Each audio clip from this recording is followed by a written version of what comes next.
See, the dandelion is down here, and it stays in a flat rosette like this. It never shoots up a stem except for the stem that has one single flower. And the other defining part is, look at the cuts on these leaves. All the points point down to the center of the plant. They all point down. They don't have to have a lot of cuts. Some of them don't have a lot. But all those little points will point down to the center of the plant. Now this is another very edible plant. Every part of it is edible. Your great-grandmother made dandelion wine out of the flowers, ground up the roasted root for a coffee substitute. It's not really tastes like coffee, but that's okay. Coffee was hard to come by a while ago. It may be again. And yeah, it's not bitter at this stage. When they're this tiny, before they've had flowers, they're just good in a salad.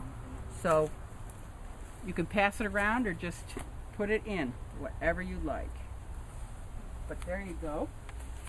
The other nice thing about dandelion is one of the reasons that people ate them in the spring, particularly when they first came up, is that it flushes out your liver, it flushes out your kidneys, it tunes up your bile ducts, and the bitterness, what little bitterness there is, gets your gallbladder going, and it also gets the heaviness out of your intestinal tract that comes from eating heavier, denser foods in the wintertime. When you're eating stews and potatoes and root vegetables, which if you eat seasonally, that's when you have them, then the dandelions and the asparagus and the little tiny prickly lettuces and the little tiny sow lettuces all help tone up your system, and it was the spring tonic. And you could have it as a tea, you could have it as a salad, but typically what I've found now that I'm back to eating weeds is I go out in the springtime, and when I see them coming up, because I live in Denver, so we don't have anything green during the wintertime. When I start first seeing them coming up, I can't resist eating them. And my body just loves it. It really goes, oh, goody, green. So, yeah, it's a good job.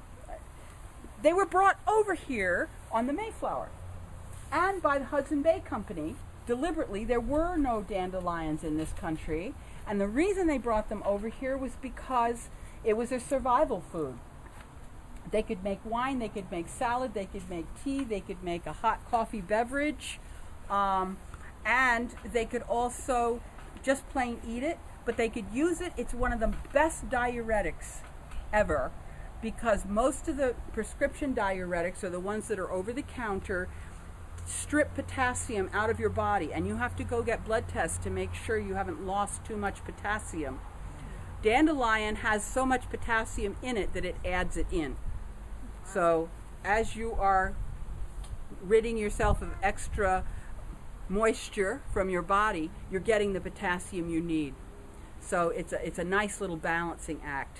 I suggest dandelion tea. I really do. It's a good thing.